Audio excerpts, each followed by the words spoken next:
आज विधानसभेचे निकाल जाहीर झालेले आहेत आणि सगळ्यात महत्त्वाचा मतदारसंघ कोणता असेल तर शिराळा विधानसभा मतदारसंघ हा महत्त्वाचा होता आणि आज बघितलं तर भाजपचे उमेदवार सत्यजित देशमुख यांनी त्या ठिकाणी बाजी मारलेली पाहायला मिळते। राष्ट्रवादी काँग्रेस पक्षाचे त्या ठिकाणी माध्यमातून असणारे शरदचंद्र काँग्रेस पक्षाचे उमेदवार असणारे शिराळाचे मानसिंगराव नाईक यांचा त्या ठिकाणी पराभव झालेला आपल्याला बघायला मिळतो। आपल्यासोबत उमेदवार आहेत, त्यांच्याकडून जाणून घ्या की आज त्यांचा विजय झाला, नेमक्या भावना काय आहेत भाऊ? आता सद्गतीत आहे। मी माझ्या कैलासवासी पिताश्री शिवाराव देशमुख साहेबांना हा असणारा विजय अर्पित करतो।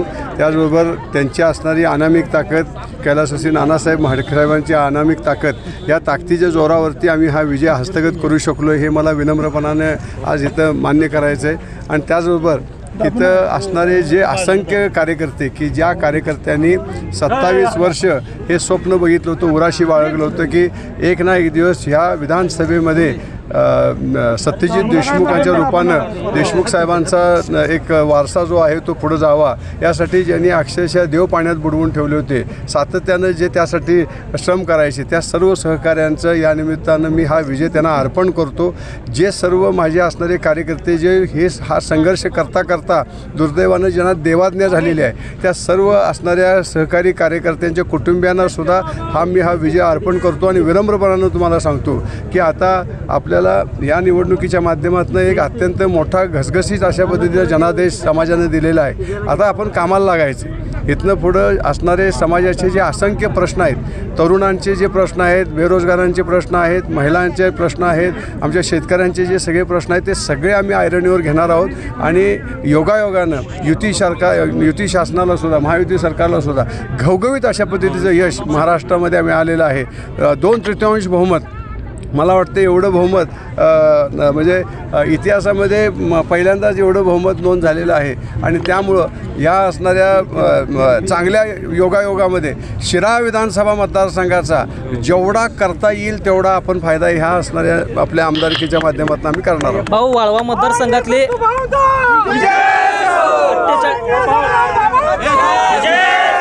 48 जे गावं आहेत तिथं समजला जात होतं की सत्तूभाऊंना लीड तिथं कमी येईल, मात्र वाळव्यातले जे 48 गावं आहेत ती वाढून आलेले आहेत, याची नेमकी काय जादू असू शकते? हे मी तुम्हाला सांगतो, ही जादू एकच आहे की आमचं संघटित अशा पद्धतीचं नेटवर्क, मी आणि बाबा आमच्यात कोणतीही मतांतर नाही, ती पहिल्या दिवसापासून आम्ही सांगतो।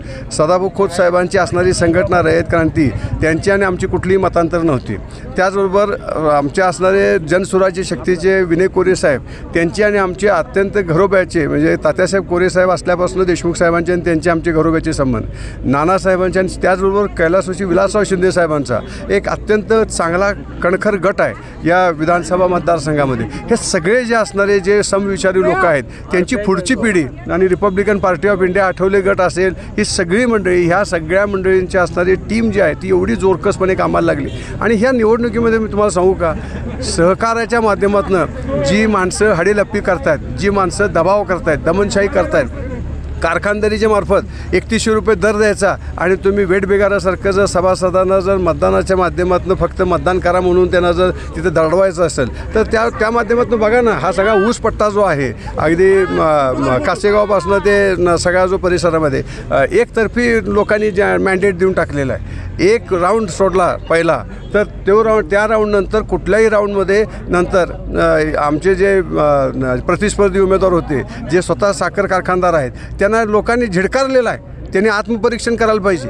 खरं म्हणजे ते जनतेचे सेवक होते, ते मालकासारखे वागत होते।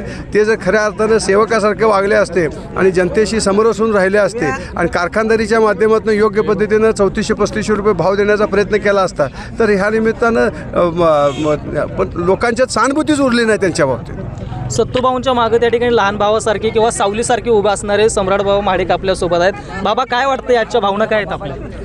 लक्षात घ्या की हे माझं कर्तव्य होतं की लहान भावासारखे मी भाऊंच्या बरोबर उभं राहावं, कारण भाऊंच्या माझ्यात कधीही काहीही वादविवाद मतभेद कधीही नव्हते। परंतु काही माझे गैरसमज होते, वरिष्ठांनी माझी ते दूर केले होते आणि माझ्यावरती खऱ्या अर्थानं जबाबदारी टाकली होती की शिराळा मतदारसंघामध्ये कमळ फुललं पाहिजे आणि मी खऱ्या अर्थानं ती जबाबदारी पूर्णपणे पाळलेली आहे. आणि या ठिकाणी शिवाजी देशमुख साहेबांचे कार्यकर्ते आणि नानासाहेब माडिक यांचे कार्यकर्ते हे अक्षरशः तुटून ह्या मतदारसंघात पडले होते आणि कुठेही कमतरता कार्यकर्त्यांनी आम्हाला भासून दिली नाही. आमच्या पुढं 4 पावलं राहून त्यांनी अतिशय चांगल्या पद्धतीने काम केलं आणि आम्ही जे संघटनात्मक काम केलं होतं गेल्या 2-3 वर्षापूर्वीपासून घरामध्ये जाऊन कमळ फुललं पाहिजे हा प्रयत्न आमचा होता. त्याचबरोबर आमच्या जोडीला जनस्वराज्य असेल, रयत क्रांती संघटना असेल, शिंदे गट सेना असेल, यांनी आम्हाला चांगल्या पद्धतीने साथ दिली आणि या ठिकाणी सर्वसामान्य जनतेचा विजय असं मला वाटतं. निवडणूक जेव्हा लागली तेव्हापासून एक वाक्य अधोरेखित झालं, जिथं वनश्री तिथं विजयश्री. काय वाटतंय आज ते वाक्य खरं ठरलंय? हे आत्तापासूनच नाही, हे खऱ्या अर्थानं जर मागचा इतिहास बघितला 5-6 जर निवडणुका बघितल्या, ज्या बाजूला वनश्री त्या बाजूला विजयश्री होता, त्याच आम्ही इतिहास हा पुन्हा या ठिकाणी झालेला आहे. त्यामुळे प्रचंड आनंद आम्हाला आहे त्याबद्दल. तर या ठिकाणी बघितलं की आपल्यासोबत सम्राटबाबा माडिक आणि उमेदवार सत्यजित देशमुख होते. त्यांनी त्यांच्या पद्धतीने सांगितलं की विकास जो आहे